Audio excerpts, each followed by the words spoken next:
dance, an example of a dance passed on from earlier generations, just as dances have been passed on in England, Scotland, Ireland, many parts of the world. Let's go back in time.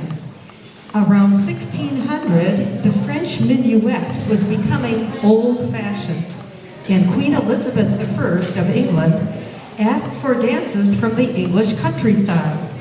Before long, English country dance caught on in nearby countries like France, Spain, and Italy, where it was called contra dance. From there it was taken to the American continent. George Washington did country dance. His favorite dance was called Sir Roger de Coverley, or the Virginia Reel.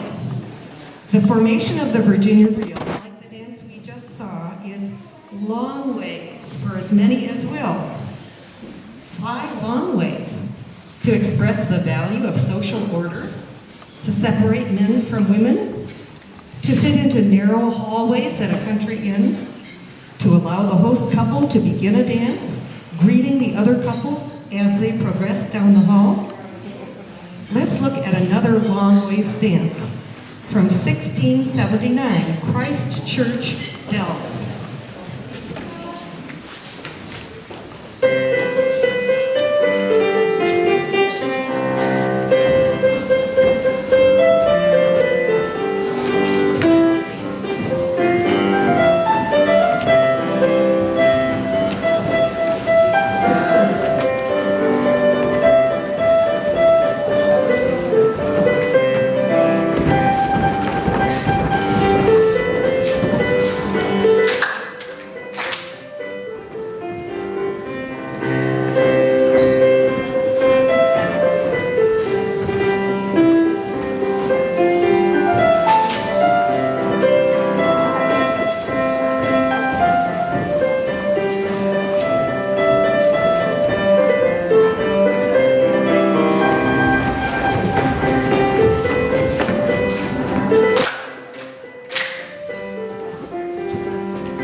country dances were done in other formations as well, such as circles and quadrilles.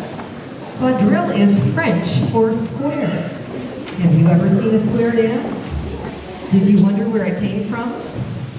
The reason we know these dances today is because of an English publisher named John Playford. His company produced his first edition of the Dancing Master in 1651. In later editions, over the 67 years that followed, Playford collected dances from unnamed dancing masters who earned their living at court or by traveling the countryside, spending a week or more in a manor house or community that could afford to hire him. Let me read to you an advertisement from the Cincinnati Enquirer that I found on microfilm at the Ohio Historical Society. The headline, Dancing School, Mr. Coleman most respectfully informs the ladies and gentlemen of Cincinnati and its vicinity that he has just arrived at this place for the purpose of teaching that fashionable art of dancing to the youth of both sexes, and will open a school for that purpose as soon as a convenient room and a sufficient number of pupils can be procured. Mr. Coleman has been a teacher in the above-mentioned art for many years and has with him letters of recommendation from gentlemen of respectability who reside in the different towns where he has taught. His terms will not exceed his deserts. Cincinnati, May 21st, 1808. Our next dance is a triplet, a dance for 3 couples. From 1665, it's called Black May.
dances consists of patterns or figures that dancers work together to create.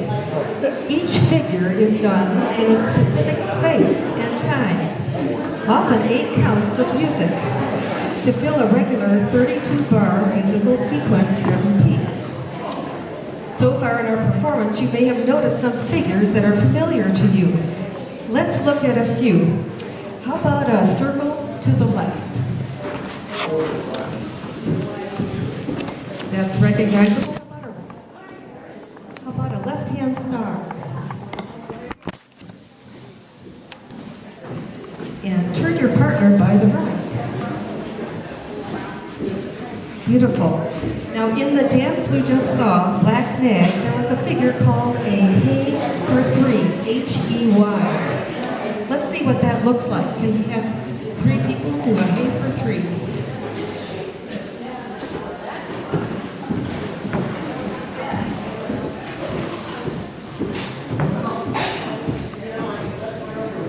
That's a Hey for 3. Our next dance will feature 3 variations on the hay: a mirror hay, London bridges, and a crossing hay. See if you can identify the hays and other figures as you watch another triplet. From 1651, it's called Brimstock.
Let's talk for a few minutes about costumes. Let's see, we'll start with Cheryl.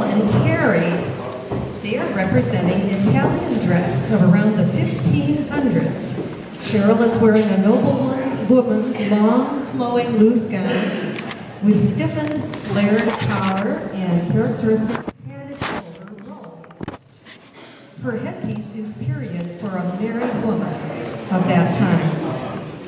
Terry's gray-blue brocade doublet, which is a short-fitted jacket, is easily recognizable and fashionable of the late medieval through Renaissance period.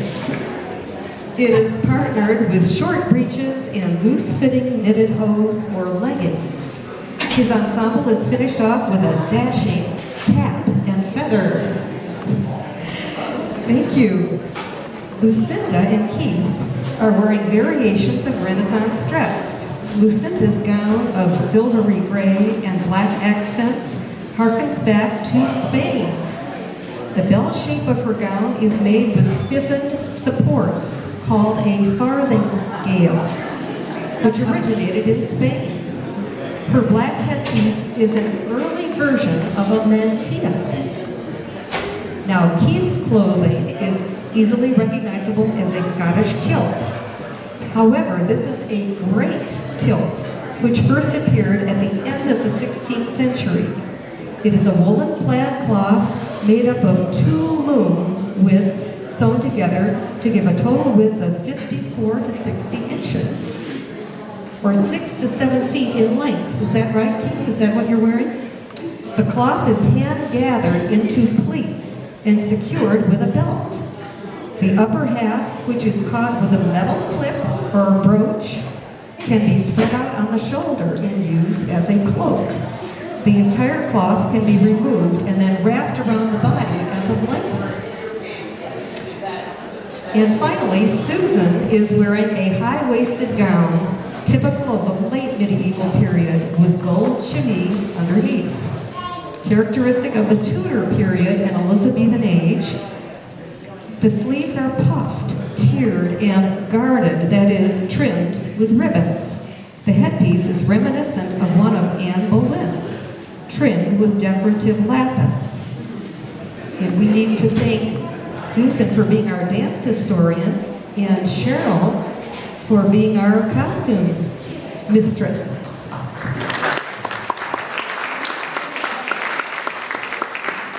Now let's watch a dance that was named for a public hall or assembly where people danced in 1788. It's called No Park, K-N-O-L-E, No Park.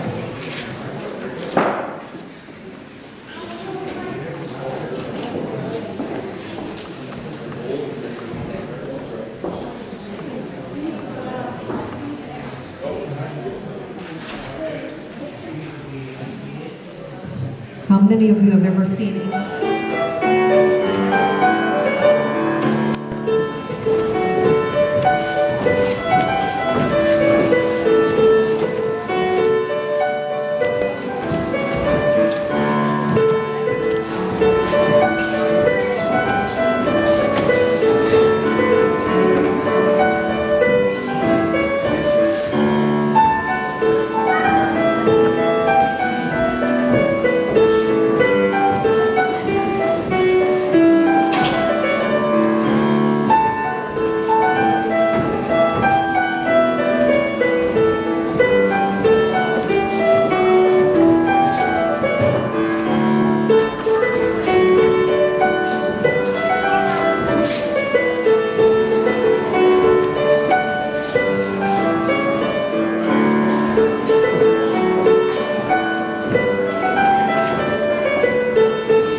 The dance you just saw, Knoll Park, might have been danced by Jane Austen. Many of you have read Jane Austen's books or seen some of the films, Pride and Prejudice being a popular one.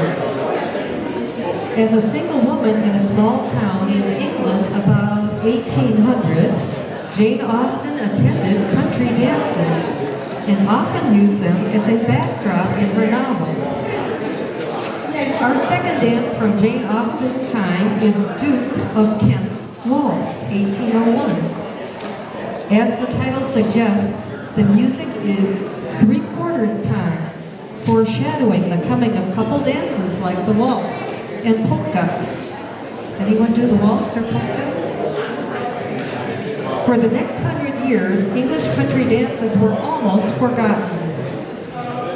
It was in the early 1900s that an English ethnomusicologist named Cecil Sharp collected dances from small English villages and from the mountain hollows of Appalachia and the Ohio Valley. What followed was a revival that continues to this day, with tunes and dances being created, played, and danced in their traditional style throughout the English-speaking world. Both English country dance and its American cousin, a livelier dance called contra dance. Let's look at Duke of Kent's Waltz, 1801.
Madrigal Dancers.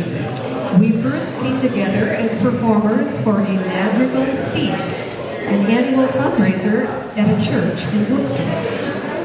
We continue for the joy of dancing and to pass on this historical art form to future generations.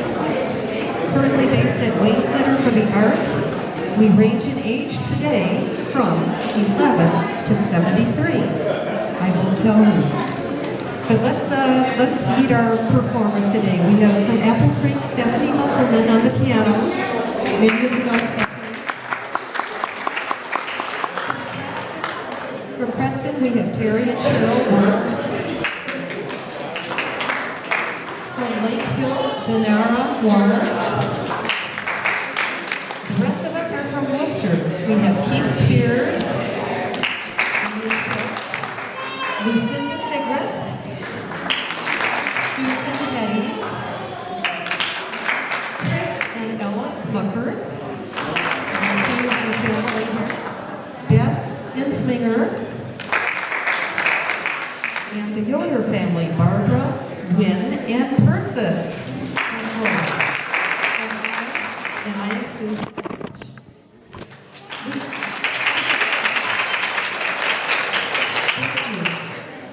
So we do encourage you to contact us if you want a performance in your community or your church, and or come join us as a dancer or a musician, or participate in some of the many traditional dance activities in our area. And please stay afterwards so we can meet you individually. Before our final dance, we do want to thank Ray Lisey